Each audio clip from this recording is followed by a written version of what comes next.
Hello and welcome to Out of Spec Reviews. Today we are doing another one of our fuel economy tests, our 70 mile per hour highway loop style test. We'll get in the car, I'll tell you about how we're running it, but this is a little bit of a twist. We are putting the 4-liter, sorry, not a 4-liter, the 5.6 liter V8 Nissan Armada against the Volvo XC90 Recharge, which is a plug-in hybrid. Why are we doing this? They are both 7-passenger SUVs with 400 horsepower, which is just crazy to me, and they do it in two different ways. This is a turbocharged and supercharged 4-cylinder plug-in hybrid, and this is a big honkin' V8. What's the difference going to be at 70 miles per hour though? Let's talk about it.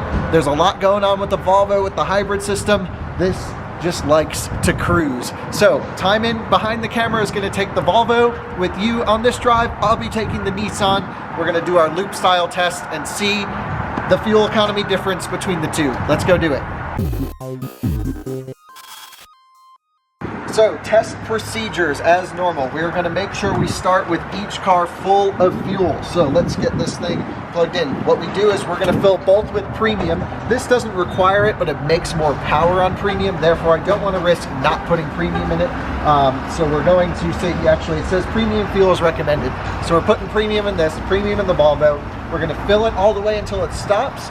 Wait 30 seconds and then go again to the first click to make sure they are topped all the way up. All right, here we go. Premium fuel going in. This thing's pretty down to about a half a tank, so we're gonna fill it all the way up.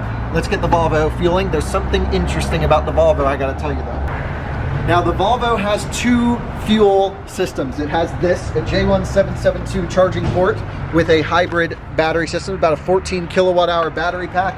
We'll be talking more about that during this drive, but it's actually down below a half. So there's not going to be too much benefit here with the hybrid system. Also, to fuel it up, the fuel tank is pressurized because it's a hybrid. Fuel may stay in there for a while. So you have to select this fuel cap button here to depressurize the tank, and now you can go and fill it up. So Timon's going to explain to you why the battery at half for the Volvo is going to give it a disadvantage than if we left with a full battery when you get inside the car. But for now, let's fill it up.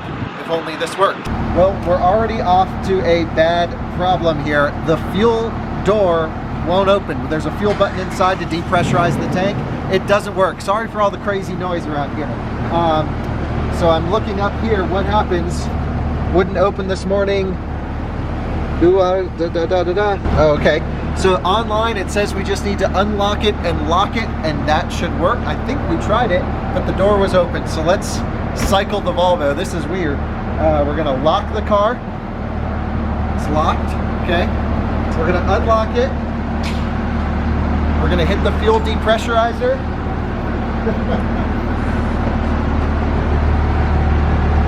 Oh, preparing for fuel, fuel lid, and now it says ready. So if your Volvo doesn't want to open the gas cap, lock and unlock. There we go. And it's one of those fuel capless systems. So we're going to fill it up again, same system till it clicks.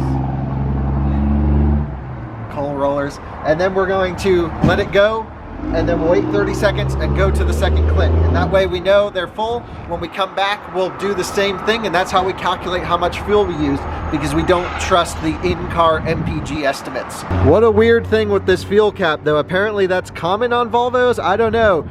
It's never happened to me. I've spent a lot of time in the newer generation Volvos. That's the first time I've had that issue before. So let's get this thing fueling up with premium, of course. We'll go until it clicks. It should be nearly full, but we're gonna top it up. Again, this is the turbocharged and supercharged 4-cylinder driving the front wheels and then an electric motor on the back. I don't think the hybrid system is going to help you too much on the highway, which is kind of what we want. We want to just see, you know, if you're cruising down the highway, the electric range of this is only 20, 25 miles or so. It's not going to get you very far. Start that 30-second timer because this just clicked. So you're really not going to have the benefit of the hybrid system. It's just going to be extra weight for you to haul around. Yeah, and we're going to be in boost the entire time. Boost and yeah, maybe we'll see for sure. And I actually think it's going to be closer than we think. What is your prediction for fuel economy? I do think this will probably get, I'd say, at least 5 miles a gallon more but I'd say closer to like 11 more than the Armada. Really? Yeah. All right, so I think we should be good there. 30 seconds. And that's full. So 2.8 gallons. Let's get in the cars, reset the trip odometers, and head out on the road. Okay, so I will be driving the 2021 XC90 T8. I don't have the keys. Kyle has them. So I will be driving the XC90 T8 Recharge, which is a hybrid system, and I will be driving it in, let's see, pure mode, which is eco drive, will be the most economically friendly. It will use first the battery pack, I believe, and then, which is under half, and then it will switch automatically to the gas motors, and then will most likely be in boost the entire time, which is bad. I mean, good for driving, but bad for fuel economy. And then I will be using pilot assist for this, which this car comes with, which is nice. And then we will, as we get onto the highway at 70 miles an hour, we will put it onto GPS check that we're actually doing 70, and then we'll start doing our loop. So I'm keeping the Armada off. I'm not going to idle it. There's no eco mode in this car. Timon's going to run the XC90 in pure mode, which will allow him a little bit more access to that battery capacity. So he might even be able to drive for the first couple miles fully electric. We'll see.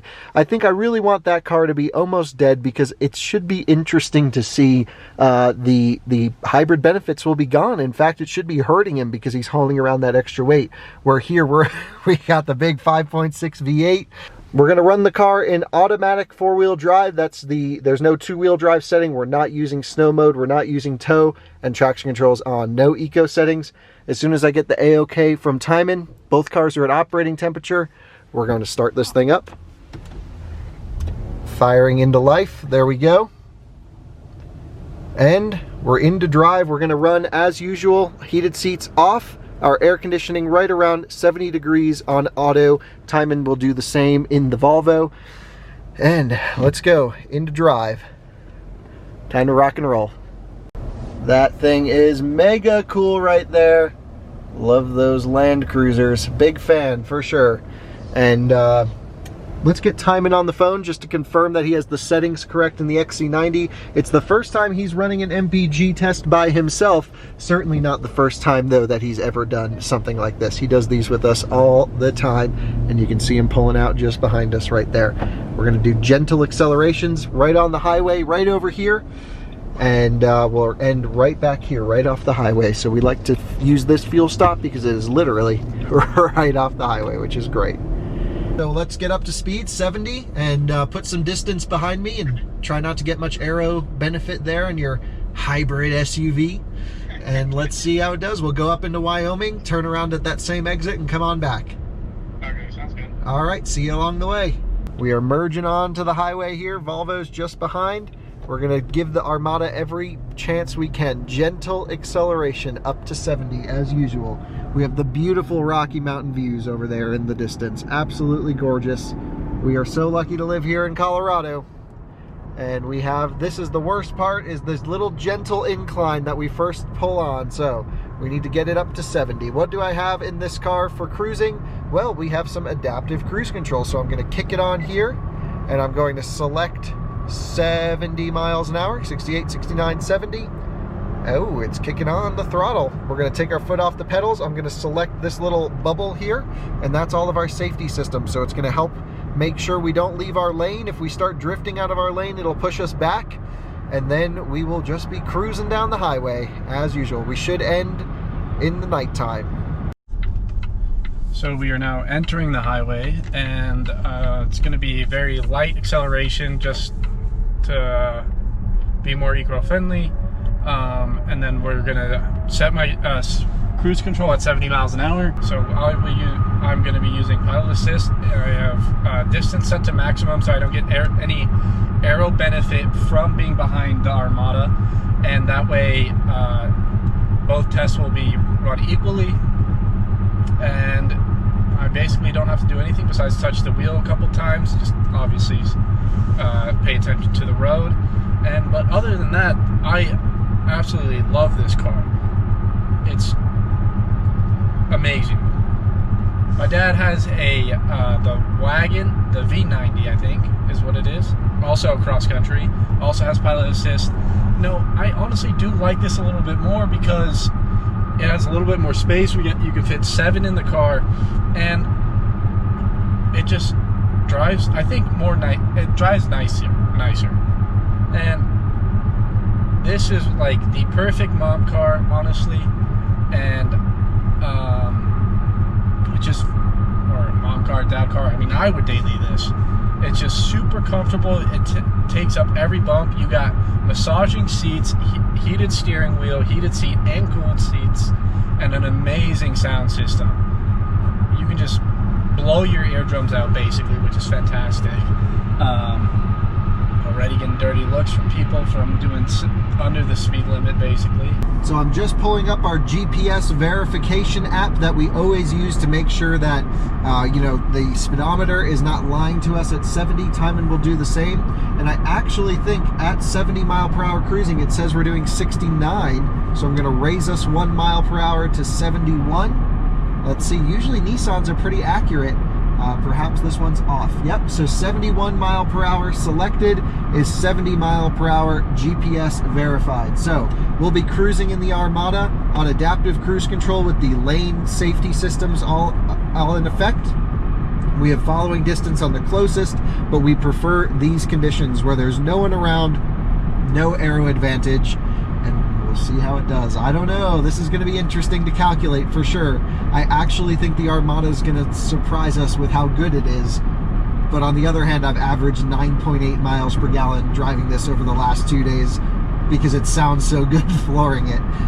So we'll see. We'll see how good it is. So the gas motor just kicked on maybe 5 miles on the highway driving. So now I'm in full use of the gas motor, which is front wheel drive, so I'm moving all this weight from the front. It's not charging the system either, so I won't be able to use it at a further time. I gotta tell you guys, cruising along in the Armada is a pleasant place to be on the highway. We're super lucky to get this car. This is a pre-production prototype Armada before the release date, so you'll be seeing this after we film everything. But this thing's just a beast. You know, the styling is all updated for 2021. It looks really nice. Take a look at the interior as well. Plenty of room. Bring across 7 people in this configuration with the captain's chairs back there. But you can, of course, get the bench seat. And this is an 8-passenger vehicle. That is just so cool. And I gotta say, I'm really impressed with this car. This new center stack is absolutely a huge upgrade over the previous generation. If you're curious to learn more about this car, we have a full first drive review that should be live on our website by the time you see this video. And we also have a video first drive and walk around going through all the little ins and outs of this pretty neat car. And of course, the Volvo content will be rolling out as well. And of course, we'll be doing EVs. We do everything on this channel. Really fun stuff. And what a beautiful day to just be cruising along. Just, you know, 27 degrees, getting a little colder as the sun goes down. This is our cold weather MPG test. And then, of course, we have the beautiful mountains off in the distance there. Really nice. Honestly, you couldn't ask for anything more in an SUV. You can fit all your kids in here, all your groceries, an entire desk if you want to go IKEA shopping. Which we might actually do because I need to get some stuff. But it's just like, I don't know how to explain it. It's just so nice, relaxing, and very easy to drive. No big blind spots. Like, you can see all the way through. You got a nice big mono roof, is that what it's called? Or moonroof. So it goes from the front all the way to the back, and you can close that with a simple button. And it just, I mean, it basically drives for yourself. Great sound system. And you can choose between, let's see. So there's constant all-wheel drive, pure, hybrid, individual, so that you can set it up to how you want it. And then there's power mode and off-road. So off-road, it lifts up the suspension, and in power mode, it brings it all the way down. And if you park the car, it also lowers the car for you, so it makes it easier to get in and out of, which is, I mean, for most, I mean, great for older people, I mean, and also for Kyle, because he likes his excellence of easy comfort in, comfort out. I mean, it is nice. I'm used to a very low car, but getting in and out of this thing is super easy. Going past our wind check station here, you can see the flags are blowing a little bit more than we'd like as we come up to the halfway point. Nothing we can really do about it. This is the time that we have the car. So let's go around our exit right up here. We'll let this truck merge on, and 1 mile to our turnaround loop, we will head back to the gas station. We are taking exit 7 here, which is our halfway point. We've just come off of cruise control at 70 miles per hour. The nice thing I like about this loop, and I mention it, and I will mention it every time probably, is we don't actually have to cross traffic to make our lefts. We can just continue with a free-flowing left turn, because it's one of those like diverging, I don't know exactly what they're called, someone will comment, like a diverging intersection. So we just yield for traffic as long as no one's coming, then we just pull right out, right with them, which is really awesome. We just continue left onto the highway. How sick is that? No stopping. And it's pretty much free flowing all the way back to the station, which is perfect for these types of tests. Check out that view out the front windshield. Is that not beautiful? The mountain range off in the distance, the dark reds of the sky, the sunset. Wow, couldn't ask for a better time to do a range test. Not a range test, an MPG test. I'm still stuck with my electric car lingo here. The Volvo is following behind at the farthest distance. We're just cruising along the highway. So I do believe this is the highest spec XC90 you can get. So it's a T8 recharge, and that comes with the same motor as the Polestar V60 does. And as this is roughly estimated to be $20,000 more than the Armada, which we don't know the price yet of the Armada. This is about $81,000 is what if I could read the window sticker correctly, it was a little blurry, but I think it was $81,000, and we estimate the Armada to be around 60-ish. And I mean, I honestly think that it's worth spending the extra money to getting this compared to the Armada. The Armada, nothing against it. I love the V8. There's nothing that beats a nice V8. But the simplisticness of the interior of this is just so nice. And the fact that I think we will get 10 to 15 miles more miles to the gallon than the Armada. Now, that being a V8, it's gonna chug through that gas. This, on the other hand, we're driving in pure. The eco is the most eco-friendly possible setting, and I mean, it's just so nice in here. I keep saying this. I keep saying it. It's so nice in here. I mean, it really is. It's the pinnacle of an SUV, I think.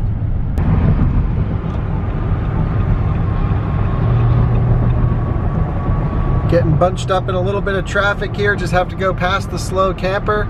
We'll get back to cruising at 71 miles an hour. Just popped behind the Volvo, and man, does that thing look good.